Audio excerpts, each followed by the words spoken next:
मेरे सभी अपनों को नर्मदे हर। हम सुन रहे हैं तपोभूमि नर्मदा के कुछ रोचक प्रसंग।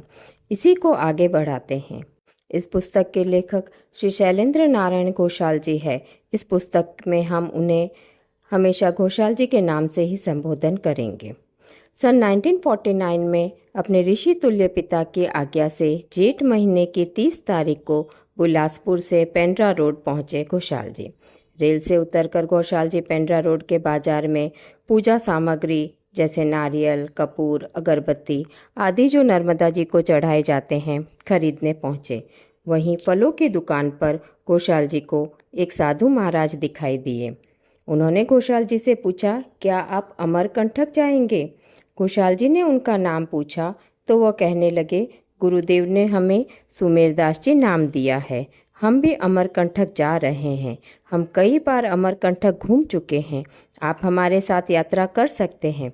घोषाल जी ने अमरकंटक जाने के लिए वाहन व्यवस्था का पूछा तो सुमेरदास जी बोले, 2 बसें अमरकंटक जाती है पर उनके समय का ठिकाना नहीं है। जब तक बस पूरी तरह भर नहीं जाती रवाने नहीं होती। इस पर घोषाल जी ने पूछा, कोई छोटा रास्ता नहीं है अमरकंटक जाने का? सुमेरदास जी ने बताया, अगर हम वोटेंगा के जंगल में से होकर जाएंगे तो केवल 14 मील की दूरी तय करके हम अमरकंटक पहुंच जाएंगे। परंतु ऐसा माना जाता है कि वोटेंगा के जंगल में भूत है, चुड़ैल है, जो शाम होते ही बांसुरी बजाकर राहगीरों को अपने पास बुलाती है। इसे सुन बहुत से राहगीर बेहोश हो जाते हैं, कुछ रास्ता भटक जाते हैं। यह सुनकर घोषाल जी के मन में इस रास्ते से जाने की तीव्र उत्सुकता जाग गई। बस फिर क्या था, घोषाल जी सुमेरदास जी के साथ अमरकंटक जाने के लिए तैयार हो गई। वहीं स्टेशन के पास एक स्वच्छ सुंदर तालाब में स्नान कर शिवजी नर्मदा जी को नमन कर भोजन करके दिन के 11 बजे अमरकंटक की यात्रा आरंभ की। सड़क कच्ची व उबड़ खाबड़ व तंग थी। सरकंडे से हाथ पांव छिलने लगे थे।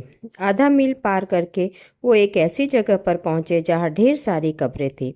वहीं से एक रास्ता कबीर चबूतरे की तरफ जाता था।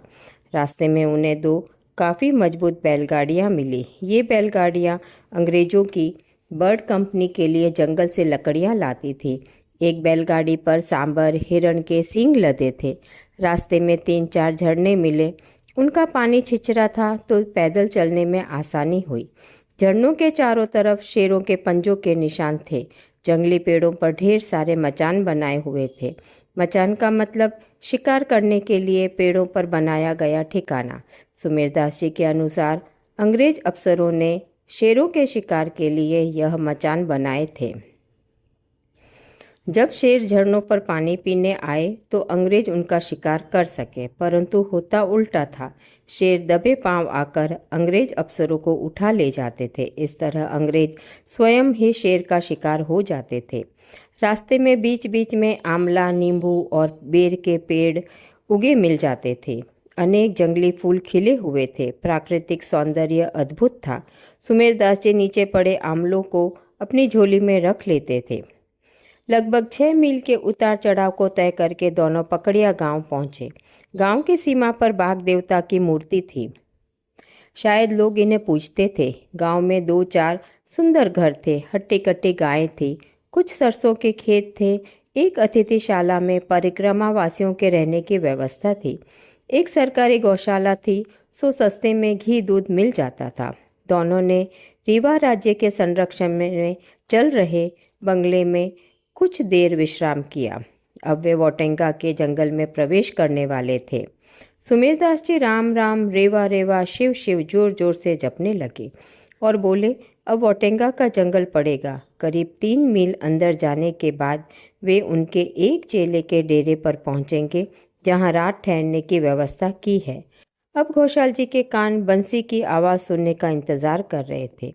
तभी एक मादा भालू अपने 3 बच्चों के साथ कुछ दूरी पर उनके आगे से निकल गई। माँ की कृपा थी कि उसका ध्यान इन दोनों की तरफ नहीं गया। अचानक कानों में बंसी की तेज आवाज़ सुनाई देने लगी। कभी लगता बांसुरी ठीक हमारे पीछे बज रही है, और जब दौड़ने लगते तो लगता कि बांसुरी की आवाज़ भी उनके साथ दौड़ रही है। कभी लगता आवाज़ बहुत दूर से आ रही है, कभी लगता बिल्कुल कान के पास बज रही है। सुमेरदास जी पसीना पसीना हो रहे थे। वह निरंतर राम राम रेवा रेवा शिव शिव का जाप कर रहे थे। घोषाल जी ने इसके बारे में अंग्रेज अफसरों से लेकर सन्यासी व साधारण लोग सभी को पूछा। सभी ने बांसुरी की आवाज़ सुनी थी, पर कहाँ से आती है इसका संतोषकारक उत्तर कोई नहीं दे सका। अगर आप झाऊ की झाड़ी के पास खड़े हो तो उसमें से सन्न सन्न की आवाज़ सुनाई देती है, मगर न तो यहाँ कोई झाऊ का पेड़ था, न ही यह सन्न सन्न की आवाज़ थी। यह स्पष्ट आवाज़ बांसुरी की आवाज़ थी। कितने यात्री इस भूतही बांसुरी की आवाज़ को सुनकर बेहोश हो जाते थे। बंसी की धुन सुनते सुनते वे लोग मील भर चले होंगे। फिर सुमेरदास जी बाईं ओर मुड़े। जंगल पीछे दाहिनी ओर रह गया। 20 मिनट चलने के बाद वे लोग एक झोपड़ी के द्वार पर पहुंचे। सुमेरदास जी ने पुकारा, जगड़ू ओ जगड़ू। द्वार खोलकर जगड़ू उन्हें अंदर ले गया। उसने रात के रुकने की व्यवस्था कर रखी थी। भोजन में मीठे फल और दूध था। थके हुए घोषाल जी बंसी की धुन के भेद के बारे में सोचते सोचते सो गए। सुबह उठकर नज़दीक के झरने के पास दैनिक क्रिया स्नान आदि क्रिया करके अमरकंटक की यात्रा आरंभ की। 20 मिनट के पैदल यात्रा के बाद वे अमर नाला पर आए। अमर नाला अर्थात छोटा झरना।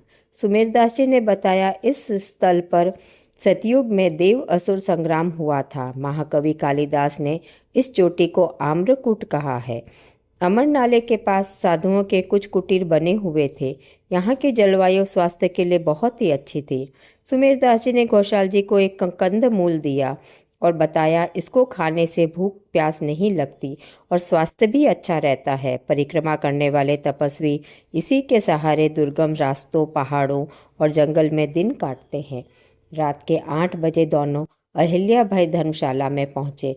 वहाँ का दरबान सुमेरदास जी को जानता था। उसने श्रद्धा से सुमेरदास जी को नमस्कार किया और एक बड़ा सा कमरा उन्हें रहने के लिए दे दिया। सुमेरदास जी ने घोषाल जी को गौमुख, कोटि तीर्थ, गायत्री कुंड, सावित्री कुंड, भ्रकुटी आदि सभी तीर्थों के दर्शन कराए। घोषाल जी ने अपनी पुस्तक में इन सभी तीर्थों का विस्तार से वर्णन किया है। जो भी नर्मदा जी की परिक्रमा उत्तर तट से शुरू करते हैं, उन्हें इसी कोटि तीर्थ के जल में ही संकल्प करना पड़ता है, क्योंकि परिक्रमावासी उत्तरी तट से होकर नर्मदा कुंड या मंदिर के अंदर नहीं जा सकते। यह शास्त्रीय विधि है। इस भाग में इतना ही। आगे की कहानी अगले भाग में सुनेंगे। धन्यवाद।